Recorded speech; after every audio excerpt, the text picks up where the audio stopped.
Study IQ IAS, अब तैयारी हुई अफोर्डेबल। दोस्तों, ये हैं अजय। इनकी अपनी खुद की एक पुरानी लॉन्ड्री की शॉप है। वो सोचते हैं कि अगर अपनी इस दुकान में थोड़ी मॉडर्न और नई तकनीक वाली मशीनें लगवा लूं तो बिजनेस सरपट भागने लगेगा। लेकिन दोस्तों, अजय चाह के भी अपनी इस पुरानी दुकान को नया नहीं बना पा रहे, क्योंकि इसके लिए उन्हें जितने पैसों की जरूरत है वो उनके पास है नहीं। लोन के लिए पिछले कई महीनों से बैंक के चक्कर काट रहे हैं। पहले फॉर्मेलिटीज और डॉक्यूमेंटेशन के लिए दौड़ाया, फिर फाइल को आगे बढ़ाने के लिए पैसा खाया और अब लोन में भी कमीशन की डिमांड कर रहे हैं। दोस्तों, सिर्फ किसी एक अजय की कहानी नहीं है, बल्कि अगर आप डेटा देखेंगे तो इस तरह के 60% से भी ज्यादा बिजनेसमैन के पास अलग अलग कारणों से जरूरी क्रेडिट यानी फॉर्मल लोन की अवेलेबिलिटी नहीं है। लेकिन सवाल है कि क्या इसका कोई सॉल्यूशन नहीं है? जी नहीं दोस्तों, एक उपाय है, और वो उपाय इतना अच्छा है कि अब आप मोबाइल में रिचार्ज करने जितना आसान तरीके से लोन को ले सकते हैं।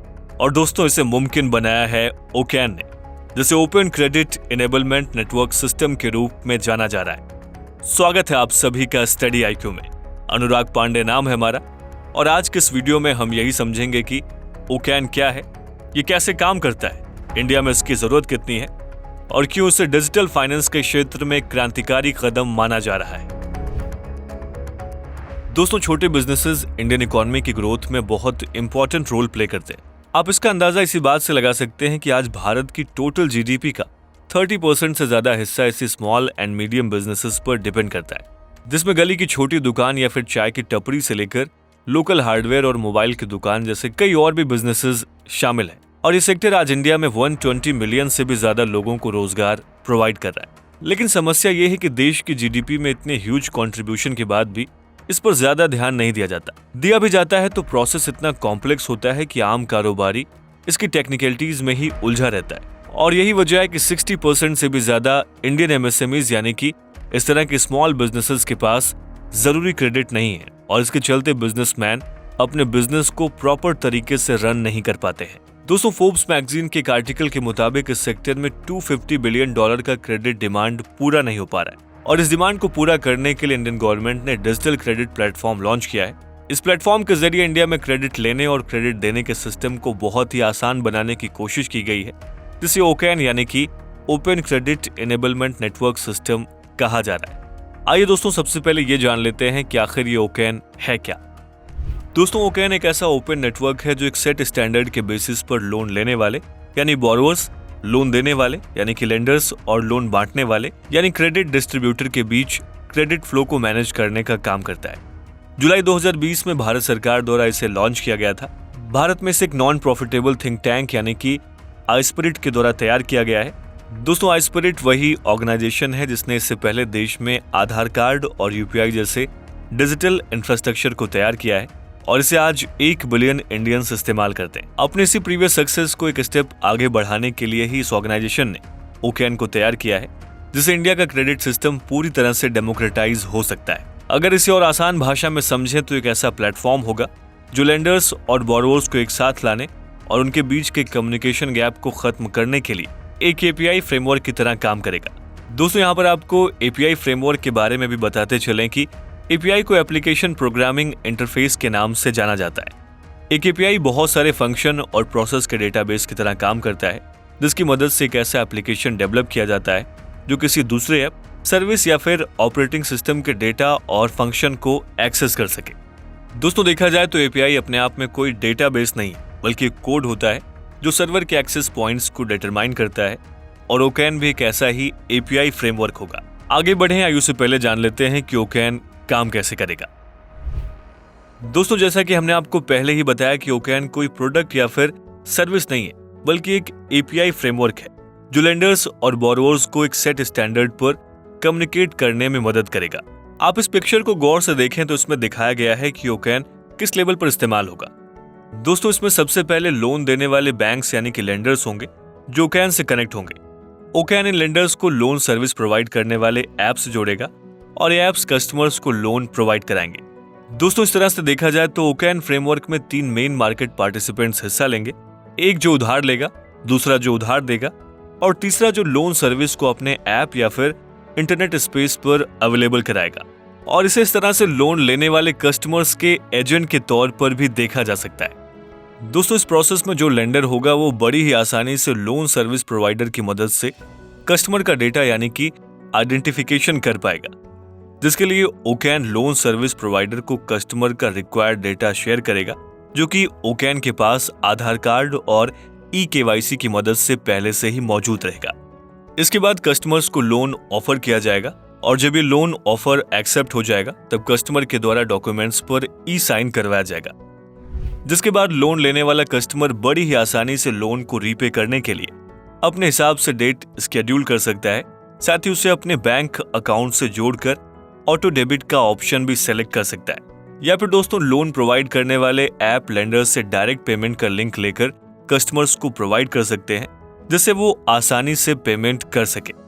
देखा जाए तो इस प्रोसेस के बाद लेंडर्स डायरेक्टली कस्टमर्स के बैंक अकाउंट में लोन अमाउंट यूपीआई या फिर आईएमपीएस की मदद से डिसबर्स कर सकते हैं और इस तरह से एक डेटा ड्रिवन डिजिटल लैंडिंग का प्रोसेस पूरा हो जाएगा। दोस्तों ये पूरा प्रोसेस सिर्फ कुछ मिनट्स का होता है, जिसे लो कॉस्ट पब्लिक इंफ्रास्ट्रक्चर की मदद से पूरा किया जाएगा। दोस्तों अब तक हमने ये समझा कि ओकेन क्या है, ये कैसे काम करेगा, लेकिन आइए अब ये समझते हैं कि ऐसे ओपन नेटवर्क की जरूरत इंडिया में कितनी है।